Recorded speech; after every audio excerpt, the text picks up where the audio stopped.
بسم اللہ الرحمن الرحیم۔ السلام ناظرین، میں ہوں نجم علی خان اپنے پروگرام نیوز نائٹ کے ساتھ، اور آج ہم بات کرنے جا رہے ہیں وزیر اعظم پاکستان محمد شہباز شریف کی طرف سے ملک میں سیاسی اور معاشی استحکام کے لیے جس طرح انہوں نے پاکستان تحریک انصاف کو مذاکرات کی پیشکش کی، اور ایک بار نہیں کی بلکہ بار بار کی۔ جب وہ اپوزیشن لیڈر تھے تو انہوں نے اسحاق کے معیشت کی پیشکش کی اپنی پہلی ہی تقریر میں، لیکن اپوزیشن لیڈر بننے کے بعد جس طرح حکومت کا سابق حکومت کا رویہ رہا وہ سب کے سامنے ہے کہ اس وقت کے وزیر اعظم اپوزیشن کے ساتھ ہاتھ ملانے تک تیار نہیں ہوتے تھے، اور جو قومی ایشوز کے اوپر یعنی کہ کشمیر جیسے مسئلے کے اوپر یا بھارت سے تعلقات جیسے موضوع پر بھی کسی بریفنگ میں وہ شامل نہیں ہوتے تھے۔ لیکن اب جو صورتحال یہ ہے کہ اب وزیر اعظم شہباز شریف ایک بار نہیں بار بار، اور پارلیمنٹ کے پلیٹ فارم سے ہی نہیں بلکہ اس سے باہر جب وہ کابینہ سے خطاب کرتے ہیں تب بھی، یا وہ کسی جگہ پر کوئی سیاسی گفتگو کرتے ہیں تو وہ تب بھی پاکستان تحریک انصاف کو مذاکرات کی پیشکش کرتے ہیں۔ یہ پیشکش اپنی جگہ پر برقرار ہے، اگرچہ اب جو ان کا آخری مرتبہ انہوں نے جو گفتگو کی کابینہ میں اس حوالے سے تفصیل کے ساتھ، تو انہوں نے کہا کہ ہم بات چیت کرنا چاہتے ہیں، مثبت بات چیت، جائز مطالبات پر بات چیت، لیکن ہم کسی بلیک میلنگ میں نہیں آئیں گے اور نہ ہی کسی کے سامنے دباؤ میں سرنڈر کریں گے۔ تو مذاکرات کی جو پیشکش ہے وہ اپنی جگہ پر برقرار ہے، لیکن جب ہم دوسری طرف دیکھتے ہیں پاکستان تحریک انصاف کی طرف یا اس اپوزیشن اتحاد کی طرف جسے تحریک تحفظ آئین پاکستان کا نام دیا گیا ہے، T T A P, T T P سے اس کو نہ کیجیے گا، یہ ٹی ٹی اے پی ہے۔ تو ٹی ٹی اے پی جو ہے وہ اس کے اچکزئی صاحب ناصر عباس صاحب کہتے ہیں کہ مذاکرات کرنے چاہیے، لیکن دوسری طرف جب پاکستان تحریک انصاف اس میں سے نکل جاتی ہے تو ایک بہت ہی اہم سوال پیدا ہو جاتا ہے۔ وہ سوال یہ ہے کہ اگر پی ٹی آئی جو کہ اس وقت ٹی ٹی اے پی کی سب سے اہم اور مرکزی جماعت ہے، وہ اس میں شامل نہیں ہوتی مذاکرات میں، یا اس کے خلاف سوشل میڈیا کی مہم چلاتی ہے، یا علیمہ خان صاحبہ جیسی اس کی اہم شخصیت جو ہے مذاکرات کرنے والوں کے خلاف بیان دیتی ہے، ان کو ایک طرح سے دھمکاتی ہیں، تو پھر اس کے بعد خود اچکزئی کی یا راجہ ناصر عباس کی یا آج جو بیرسٹر گوہر نے جس طرح مذاکرات کو اہم قرار دیا اور یہاں تک بات کی کہ وہ اب ملاقات کے لیے باقاعدہ طور پہ انہوں نے کہا کہ میں ملاقات کی بھیک مانگتا ہوں، تو اس حد تک ٹون کو بدل لینا، اور اس کے باوجود ابھی تک ہمیں یکسوئی نظر نہیں آتی، یکجائی نظر نہیں آتی کہ اپوزیشن بات کرنا چاہتی ہے نہیں کرنا چاہتی، اس میں دھڑے بندی کون کون سی ہے، اور ان میں جن لوگوں نے ایک دوسرے کے خلاف محاذ رائی شروع کی ہوئی ہے، اور خاص طور پہ اگر اپوزیشن یا پاکستان تحریک انصاف بات چیت کرنا چاہتی ہے تو پھر خیبر پختونخوا کے وزیر اعلیٰ کو پنجاب میں آ کر ایک سیاسی محاذ رائی کرنے کی، اور یہاں پر ان کے جو مختلف وزراء ہیں، میں نام لے کر کہوں گا شفیع جان کو اور مینا خان کو، خاص طور پہ جس طرح انہوں نے یہاں پر گفتگو کی اور جس قسم کی گفتگو کی، اس کے بعد وہ کس طرح مذاکرات کی یا ایک اچھے ماحول کی بات کر سکتے ہیں، انہوں نے کیا مذاکرات کو سبوتاژ کرنے کی کوشش کی، حالانکہ اس موقع پر فواد چودھری سمیت دیگر کہہ رہے تھے بار بار کہ یہ کام مت کرو، اس طرح کے بیانات مت دو، یہ حرکتیں مت کرو تاکہ مذاکرات کا ماحول بنا رہے، لیکن ان کی طرف سے یہ نہیں کیا گیا، اور اسی کی نشاندہی آج وزیر دفاع اور مسلم لیگ نون کے ایک بڑے سیاسی آواز رکھنے والے وزیر، میں خواجہ آصف کی بات کر رہا ہوں، انہوں نے کہا کہ ہم تو بار بار مذاکرات کی دعوت دیتے ہیں، لیکن پاکستان تحریک انصاف جو ہے وہ ان کے لوگ گالیاں دینے پر آ جاتے ہیں، وہ مذاکرات کی طرف نہیں آتے۔ تو یہ ایک بڑا ایک پیغام ہے، ایک میسج ہے کہ جب آپ کا رویہ اس قسم کا ہوگا کہ آپ مذاکرات کے لیے ماحول ہی نہیں بنائیں گے، آپ ایک انتہا پسندی پہ جائیں گے، آپ جارحیت پر جائیں گے، آپ گالی گلوچ پر جائیں گے، آپ الزام تراشی پر جائیں گے، آپ عدم تعاون پر جائیں گے، تو پھر وہ مذاکرات کا ماحول کیسے بنے گا؟ پھر پاکستان تحریک انصاف میں کیا واقعی اس وقت دو دھڑے موجود نہیں ہیں، اور کیا واقعی جب یہ ملاقاتوں پر جتنا عرصہ بھی پابندی رہی ہے اس کے نتیجے میں کیا سیاسی ماحول بہتر ہونے کی طرف نہیں آ رہا کہ مذاکرات کی بات کی جا رہی ہے؟ یہ اہم سوال ہے، اور سوال یہ بھی ہے کہ جب ہم مذاکرات کے حوالے سے بات کرتے ہیں اور وزیر اعظم کی ایک مخلصانہ کوشش کی بات کرتے ہیں، دل کی گہرائیوں سے وہ چاہتے ہیں کہ یہاں پر سیاسی استحکام آ جائے، وہ چاہتے ہیں کہ یہاں پر معاشی استحکام آ جائے، وہ چاہتے ہیں کہ یہاں پر پارلیمنٹ کی بالادستی ہو، وہ چاہتے ہیں یہاں پر ہم سب مل کر یعنی کہ سیاسی قوتیں اور اس کے ساتھ ساتھ تمام ریاستی ادارے ایک ساتھ مل کر پاکستان کی تعمیر و ترقی کے لیے آپس میں مل کر کام کریں۔ تو کیا وجہ ہے کہ پاکستان تحریک انصاف کی طرف سے مذاکرات کے لیے جو شرطیں رکھی جاتی ہیں، آپ ذرا ان شرطوں پہ بھی بات کر لیجئے۔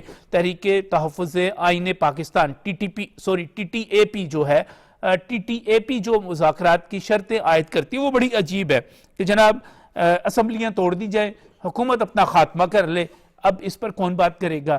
9 مئی جو ہے اس پر ایک جوڈیشل کمیشن بنا کر جناب کلین چٹ دے دی جائے، جو اس کے ماسٹر مائنڈ ہیں، جو اس کے منصوبہ ساز ہیں، جو اس کو لیڈ کر رہے تھے، ان سب کو چھوڑ دیا جائے، وہ سیاسی قیدی ہیں ان کو رہا کر دیا جائے۔ کیا یہ ممکن ہے؟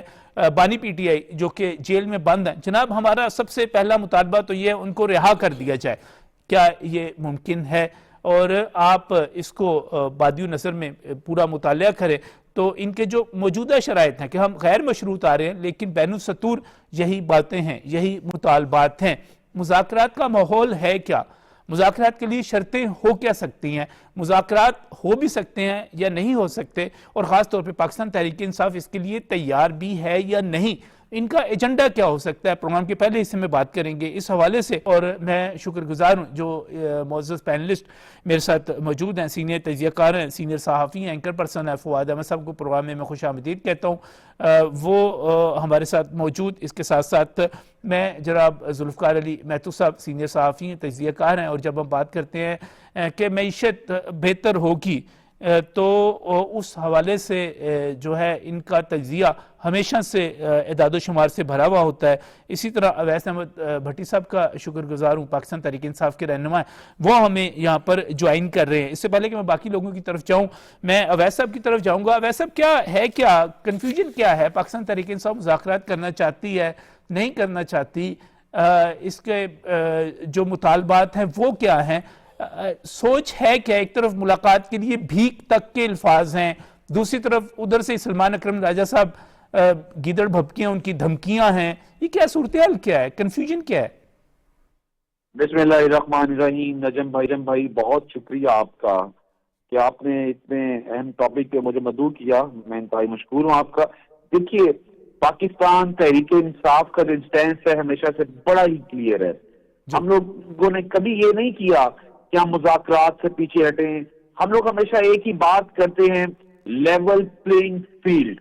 دیکھیں جب مذاکرات کی بات ہے تو لیول پلینگ فیلڈ ہونا بہت ضروری، یہ نہیں ہے کہ اگر پاکستان تحریک انصاف کبھی مذاکرات کی بات کرے تو رانا ثناء اللہ صاحب میڈیا کے اوپر آئیں اور آ کے اپنی ٹون کے اندر بات کریں اور مذاکرات کو سبوتاش کرنے کی کوشش کریں۔ سیم لائک خواجہ آصف صاحب کا یہ ریمارکس ہوتے ہیں، لوگ حنیف عباسی صاحب کے ریمارکس ایسے آئے کہ وہ لوگ یہ کہتے رہے کہ پی ٹی آئی تو بھیک مانگنے آ گئی، یہ بالکل نہیں ہے۔ ہم لوگ یہ چاہتے ہیں کہ لیول پلینگ فیلڈ ہو ہماری۔ دیکھیں آج ہمارے لیے جو سب سے بڑی پرابلم ہے، ہمارے لیے سب سے بڑی پرابلم آپ کے پارٹی کے اندر کیا صورتحال ہے؟ علیمہ بی بی تو باقاعدہ جو ہے تھریٹ کر رہی تھیں اور کہہ رہی تھی کہ جو مذاکرات کی بات کرے گا اس کو غدار تک سمجھا جا سکتا ہے، تو اس کے بعد کون بات کرے گا؟ دیکھیں ایک اپروچ ضرور ہو سکتی ہے علیمہ باجی کی، بٹ جو پولیٹیکل ڈائلاگز کی بات ہے یا اگر ہماری جو فائنل بیرسٹر گوہر ہیں، اس سے وہی چیئرمین ہے، وہ تو عمران خان صاحب بھی کہہ چکے ہیں کئی دفعہ کہ جو بھی ڈیسیژن میکنگ پارٹس ہیں وہ بیرسٹر گوہر کے پاس ہے۔ یہ نہیں علیمہ آپا سے کنسلٹیشن ہوتی ہے، علیمہ خان صاحب عمران خان صاحب کی بہن ہے اور وہ ہر ایک اس پولیٹیکل ڈائلاگ کا حصہ ہوں گی جو کہ بیرسٹر گوہر سٹارٹ کرتے ہیں یا ہماری پولیٹیکل پارٹی جو ہماری آپ کیا سمجھتے ہیں کہ پاکستان تحریک انصاف ملک کے لیے واقعی سنجیدگی کے ساتھ مذاکرات پر آمادہ ہے؟ دیکھیں جو معاشی استحکام ہے پاکستان کا، وہ میری، آپ کی، پاکستان تحریک انصاف کی، پی ایم ایل این کی، پیپلز پارٹی کی، سب کی ذمہ داری بنتی ہے، اور یہ نہیں ہے کہ کسی ایک پارٹی کی ذمہ داری ہے۔ بٹ جب ہم بات کرتے ہیں اس ملک کو معاشی استحکام دینے کو، اس ملک کو اندرونی جو استحکام دینے کو، اس ملک کے جو بیرونی خطرات ہیں ان کے لیے استحکام دینے کو، ساروں کو یونٹی دکھانے کی، انڈیا کا آپ دیکھ لیں کل تھا سارے کٹے تھے۔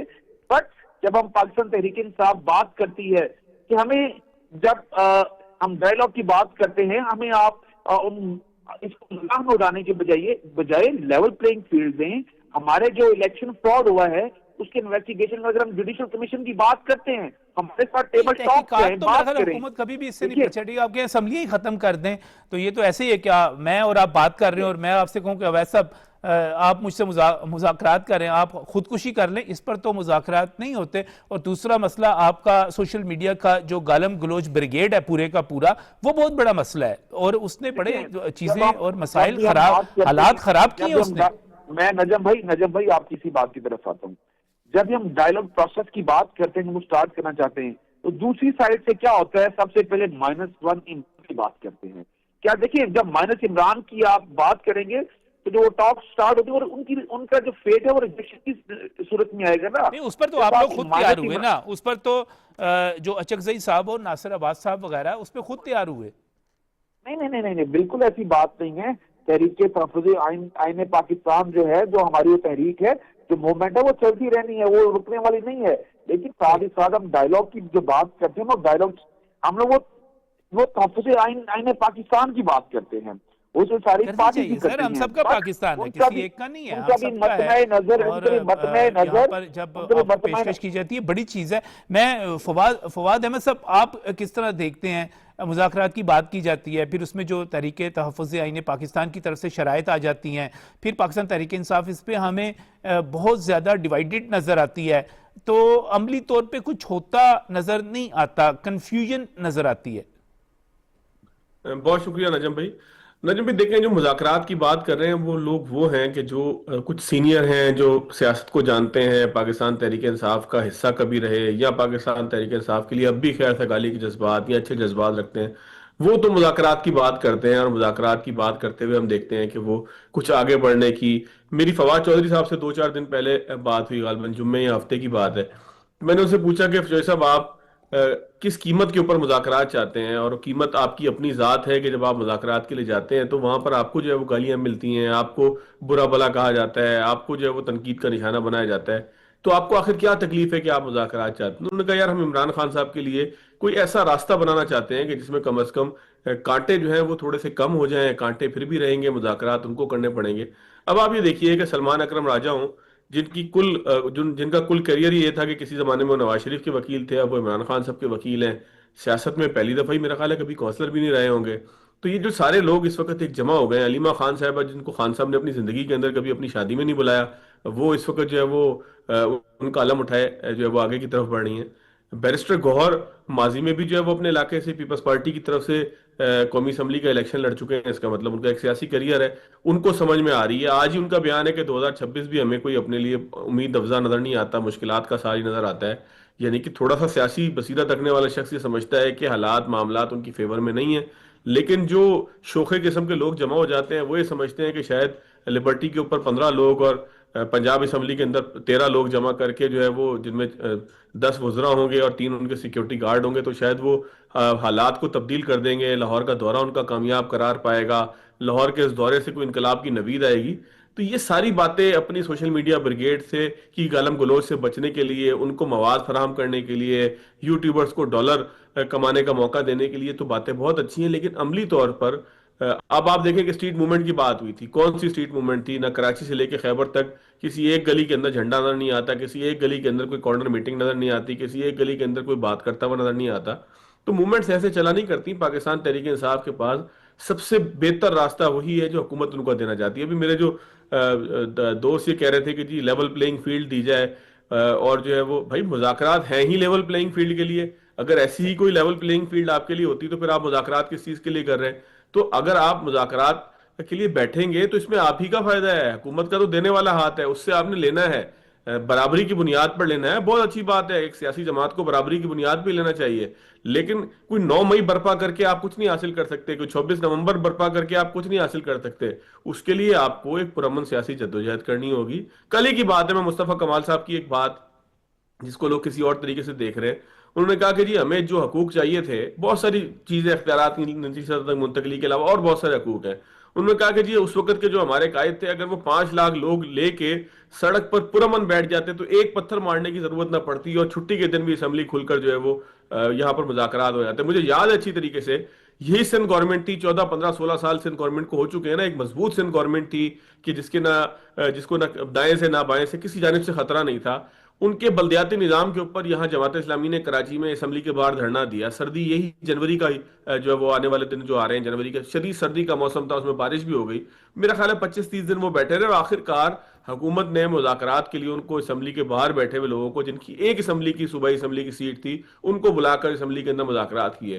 تو اس ملک کے اندر پرامن جدوجہد. اب عطا تارڑ صاحب نے کچھ دن پہلے کہا, انہوں نے کہا جماعت اسلامی نے مینار پاکستان پہ اتنا بڑا جلسہ کیا, ایک پتھر نہیں ٹوٹا, ایک بوٹا نہیں ٹوٹا, ان کو بھی تو جلسے کی یاد ملی. تو یہ آپ کا بیہیویئر ہوتا ہے کہ جو مذاکرات کی صورت میں آپ کو کسی بہتری کی طرف لے کے جا سکتا ہے. ہمارے ملک میں ایک نہیں سینکڑوں مثالیں ایسی موجود ہیں کہ جب لوگ پرامن طور پر نکلے, جا کر بیٹھے, اپنے مطالبات کو لوگوں کے سامنے لے کر گئے, اپنے مطالبات کو حکومت کے سامنے پیش کیا, حکومت نے مذاکرات کی ٹیبل سجائی, کچھ لو اور کچھ دو بک کی بنیاد پر لوگ اپنے گھروں کو گئے. تو یہ ایک پورے کا پورا پروسیس ہے. فواز صاحب, اس وقت آپ کو حکومت کے اوپر کوئی ایسا پریشر لگتا ہے؟ ٹھیک ہے, وزیر اعظم کی جو پیشکش ہے ایک نیک نیتی کے ساتھ ہے, خیر سگالی کی پیشکش ہے. آپ کو حکومت کے اوپر کوئی ایسا پریشر لگتا ہے کہ پاکستان تحریک انصاف کوئی سیاسی پریشر ڈالنے میں کامیاب ہوئی ہو, یا کسی بھی قسم کا کہ وہ ضرور بات چیت کریں؟ یہ تو جیسے آپ نے کہا خود ان کی ضرورت ہے, تو کس طرح دیکھتے ہیں اس منظرنامے کو؟ دیکھیں, یہ پاکستان تحریک انصاف اس وقت رکشے والے پہ پریشر ڈالنے کے قابل نہیں ہے کہ اس کو کرایہ کم کرنے پہ مجبور کر دیں. یہ تو آپ سمجھ لیں کہ پاکستان تحریک انصاف اس وقت نہ سیاست میں موجود ہے, نہ عملی طور پر جو ہے. ٹھیک ہے, مقبولیت ہوگی, لیکن مقبولیت کا پیمانہ کیا ہے؟ مقبولیت کا پیمانہ اراکین قومی اسمبلی اور صوبائی اسمبلی ہیں, ان کی اسکیمیں ہیں, ان کے حلقے کی سیاست ہے. لیکن حکومت کے پاس اس وقت سوائے بڑے پن کے کوئی جواز نہیں ہے مذاکرات کرنے کا. بڑے پن سے میری مراد یہ ہے کہ کچھ روایات ہوتی ہیں ملک کے اندر کہ سیاسی کلچر کو چلنا چاہیے, پھلتے پھولتے رہنا چاہیے. حکومت کے پاس سوائے اپنے جو ہے وہ روایات کے دباؤ کے علاوہ کوئی دباؤ نہیں ہے. کہ آپ کہیں روایات کے دباؤ سے مراد یہ کہ کوئی ایک اپوزیشن ہونی چاہیے, اس کو اپوزیشن کی بات کرنی چاہیے. کسی کو اگر کوئی سیاسی قیادت جیل میں ہے تو اس کی بات سننی چاہیے. اگر کوئی لوگ احتجاج کرنے کی خواہش رکھتے ہو تو ان کی بات سننی چاہیے. اگر کوئی تحریک برپا کرنا چاہتے ہو آئین اور آئین کے تحفظ کے لیے تو ان سے بات کرنی چاہیے.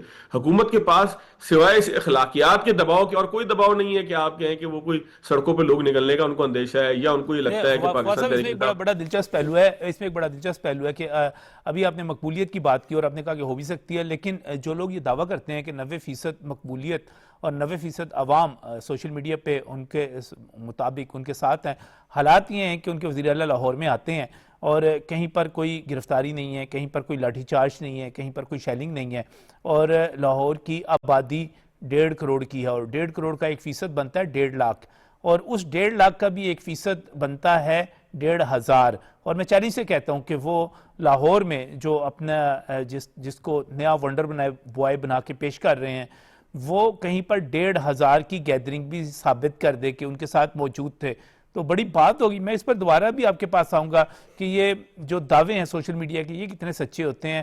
لیکن اس وقت ذوالفقار میں صاحب انتظار کریں, میں صاحب اس وقت خاص طور پہ جب ہم بات کرتے ہیں کہ مذاکرات ہونے چاہیے تو اس وقت بہت بڑی دلیل دی جاتی ہے, اور دلیل یہ ہوتی ہے کہ یار ملکی معیشت کو مضبوط ہونا چاہیے, اس کے نتیجے میں عام آدمی کا اس کو ریلیف ملے, وہ سیاسی عدم استحکام کی وجہ سے پریشانیوں کا شکار نہ ہو. آپ سمجھتے ہیں کہ یہ ایک بڑی دلیل ہے اس وقت کیا, خاص طور پہ جب اب آج ہم کل ختم ہو جائے گا یہ سال معاشی حوالوں سے, کیا ہم ریورس پہ ہیں, ہم آگے جا رہے ہیں, حکومت دباؤ میں اس حوالے سے بھی ہے؟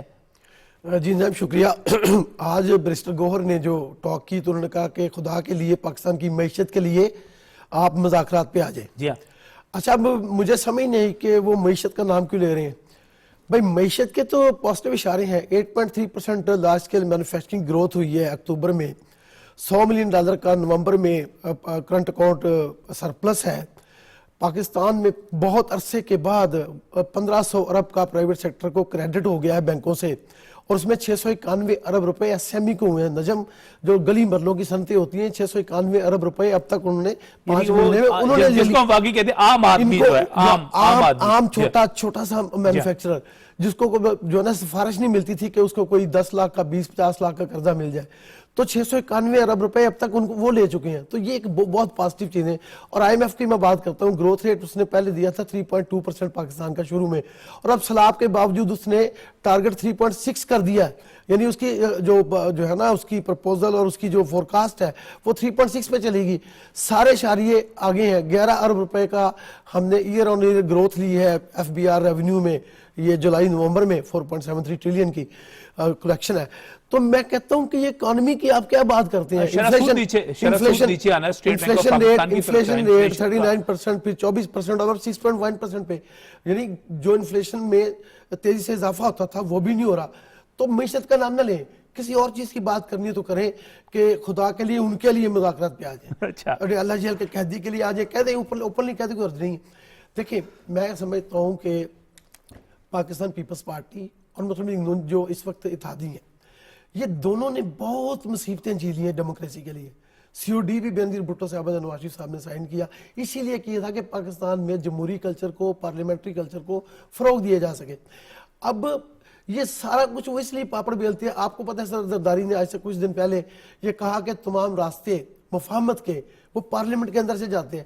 آپ پارلیمنٹ کے سینٹ میں بھی موجود ہیں، قومی اسمبلی میں بھی موجود ہیں، پنجاب اسمبلی میں، ہر اسمبلی میں آپ کی ریپرزنٹیشن موجود ہے. تو اس پلیٹ فارم پہ کیوں نہیں آ رہے مزاحمت پہ؟ اور میں تو نجم بڑی جو ہے نا وہ آپ کو ایک فکر مندی کے ساتھ یہ کہنے لگا ہوں کہ یہ جو مذاکرات میں راجہ ناصر عباس اور محمود خان اچکزئی یہ بڑے پرانے سیاستدان، بڑے عزت دار لوگ ہیں. تو مجھے لگتا ہے کہ کہیں یہ مذاکرات کی میز پہ جائیں اور اڈیالہ جیل سے کوئی ٹویٹ آ جائے، کوئی ایکس پہ بیان آ جائے کہ کوئی مذاکرات نہیں ہوگا، نکلو ادھر سے، تو ان کی عزت بچانا ان کے لیے مشکل ہو جائے. اور باقی یہ جو جن کو پی ٹی آئی خود تسلیم نہیں کرتی، فواد چودھری ہو گئے یا محمود ہو گیا وہاں پہ، مولوی صاحب، یہ سب ہو گئے، یہ کیا کس بیس پہ؟ یعنی ان کو کس نے کہا کہ جا کے مذاکرات کی بات کرو؟ میں سمجھتا ہوں کہ انہوں نے بالکل فواد نے صحیح کہا کہ یہ بڑا پن ہوگا پاکستان گورنمنٹ کا اور مسلم لیگ نون کا کہ ان کو کہے کہ میں اسی پر اویس کا کمنٹ لیتا ہوں کہ ابھی پولیٹیکل حوالے سے، سیاسی حوالے سے جو فواد صاحب نے بات کی، یا اس کے بعد معاشی حوالے سے ذوالفقار مہتو صاحب نے بات کی، گورنمنٹ پہ تو کوئی پریشر نظر نہیں آتا. اس کے باوجود وزیر اعظم کی پیشکش موجود ہے، وہ بات کرنا چاہتے ہیں. اویس صاحب تو اس میں کس طرح دیکھتے ہیں آپ؟ ہماری یہی بات ہے کہ ہم لوگ اگر وزیر اعظم پاکستان چاہتے ہیں ڈائیلاگ، تو ہم لوگ ہمارا پہلا ہی دیکھیں یہ کنڈیشن نہیں ہے. میں نے پہلے ہی کہا کہ ہمیں جو ٹرمز اینڈ کنڈیشن یا ٹی او آر جو سیٹ ہوتے ہیں اس میں یہ کرنا چاہیے کہ ہمیں لیول پلینگ فیلڈ کو مذاق نہیں بنانا چاہیے. میرے بھائی ابھی کہہ رہے ہیں کہ یہ دیکھیں ابھی لیول پلینگ فیلڈ کی یہ بات کر رہے ہیں. بھائی مذاکرات ہوتے ہی برابری کی سطح پہ ہیں. یہ نہیں کہ آپ ایک بندے کو کہیں کہ آپ کمزور اور ایک برتری ثابت کریں اور آپ یہ کہیں کہ وہ گورنمنٹ میں بیٹھے گا، ہم اپوزیشن میں ہیں تو یہ مذاکرات نہیں ہو سکتے. دیکھیں مذاکرات ضروری ہے.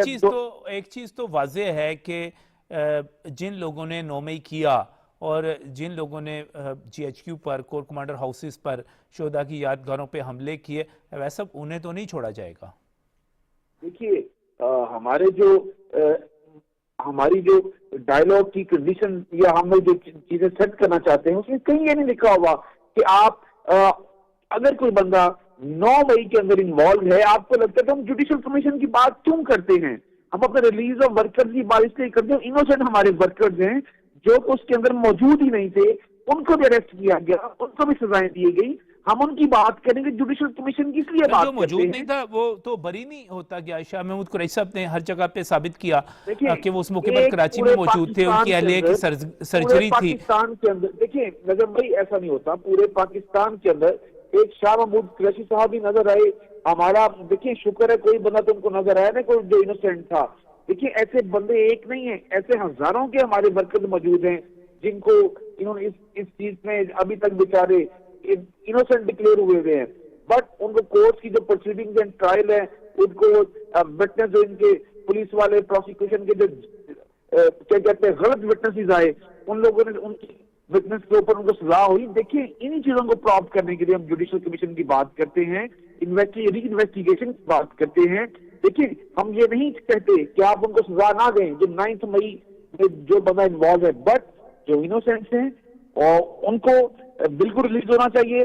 ہماری جو آج ہمارے لیڈر تک ایکسیس نہیں ہے وہ بالکل ہونی چاہیے. ہمارا جو فراڈ الیکشن ہے اس سے ہم بات کرتے ہیں, اس کی انویسٹیگیشن بالکل ہونی چاہیے.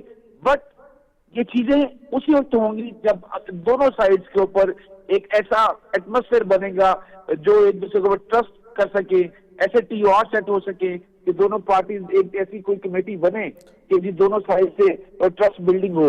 بٹ جب تک ٹرسٹ بلڈنگ نہیں ہوگی, ہماری بھی اب دیکھیے 2025 اب ختم ہونے کو ہے, 2026 کو ویلکم کرنا چاہیے, as a air of dialogue کرنا چاہیے, تاکہ معیشت پاکستان کی جو معیشت ہے سر وہ بہتری ڈائلاگ کی سے طرف انکار جائے. تو آپ کے لیڈر کرتے رہے نا. تو فواد صاحب اس میں اگر اس قسم کی شرائط کھلے ڈلے کی جائیں یا بین السطور رکھی جائیں کہ بانی پی ٹی آئی کو رہا کر دیا جائے, یہ شرط ہو کہ 9 مئی کے مقدمات جو ہیں ان کے ملزمان کو سیاسی قیدی کہہ کر رہائی کی بات کی جائے, یا یہ بات کی جائے کہ اسمبلیاں توڑ دی جائیں اور جی مینڈیٹ آپ کا ہے ہی نہیں, تو یہ ان شرائط کے اوپر جو ہے کوئی آپ کو لگتا ہے کہ بات چیت ہو سکتی ہے؟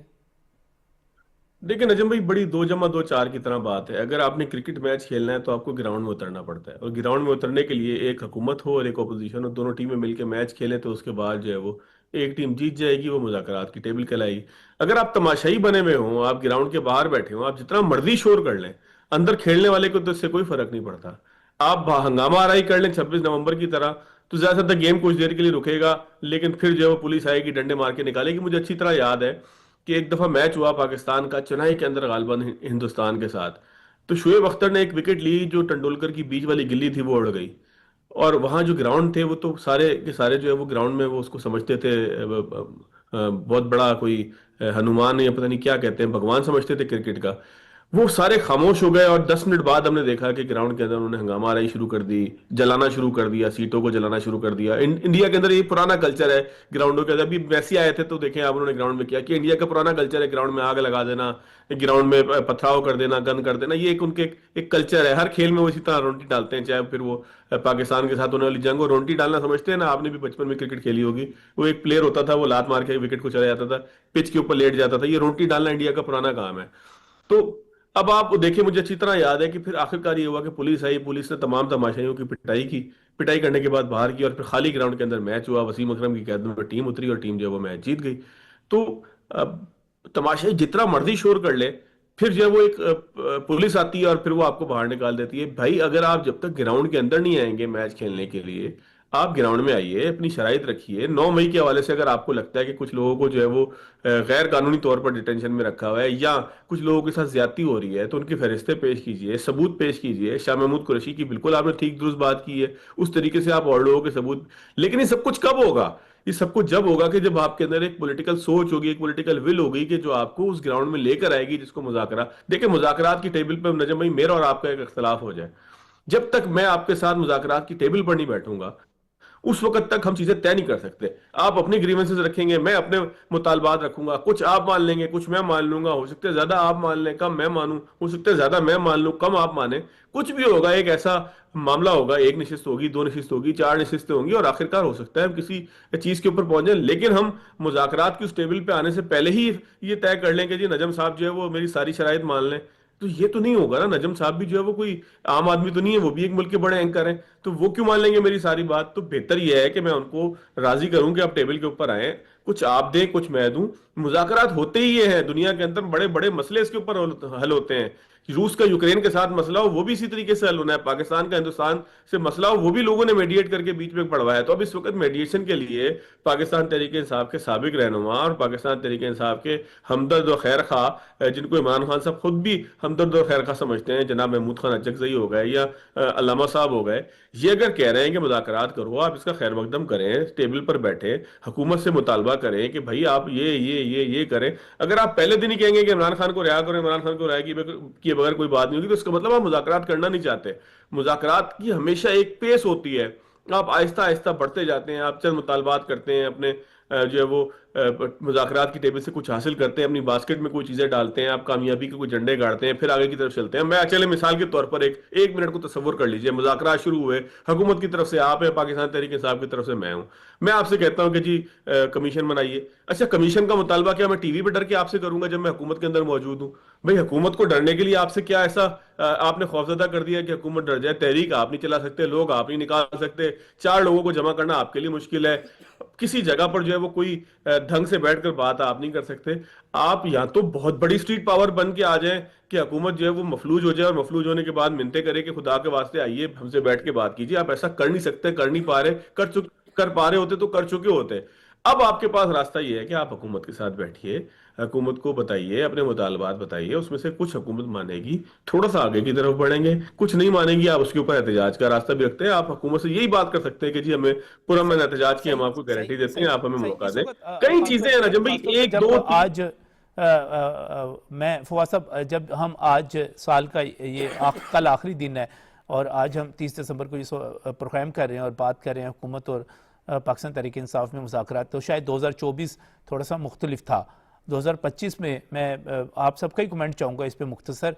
سب سے پہلے ذوالفقار میں صاحب, آپ ضرور اس پہ کمنٹ کیجئے. آپ کو کیا لگتا ہے کہ حکومت 2025 میں, اور خاص طور پہ جب ہم نے مارکہ حق میں کامیابی حاصل کی, جو آپ اقتصادی کامیابیاں بتا رہے ہیں وہ بہت ساری ہمیں حاصل ہوئیں, بہتری کی طرف معاملات گئے, آپ کو یہ نہیں لگتا کہ پاکستان تحریک انصاف اس سال میں بہت زیادہ کمزور ہوئی اور حکومت بہت زیادہ مضبوط ہوئی؟ دیکھیں جب کسوٹی تھی اس سال, جو سب سے اہم ایونٹ ہوا وہ تھے ضمنی انتخابات. ضمنی انتخابات میں جس طرح سے پی ٹی آئی کا پتہ صاف ہوا, ایون ہری پور میں بھی, یہ سب سے بڑی نشانی ہے کہ اس کی سٹینڈنگ کیا رہ گئی ہے عوام کے اندر. اور ابھی جو آئے تھے کے پی کے وزیر اعلیٰ لاہور میں, وہ سمجھ رہے تھے کہ کوئی بہت سارے ہزاروں لوگ, لاکھوں نہیں تو سڑکوں پہ آ کے ان کا استقبال کریں گے.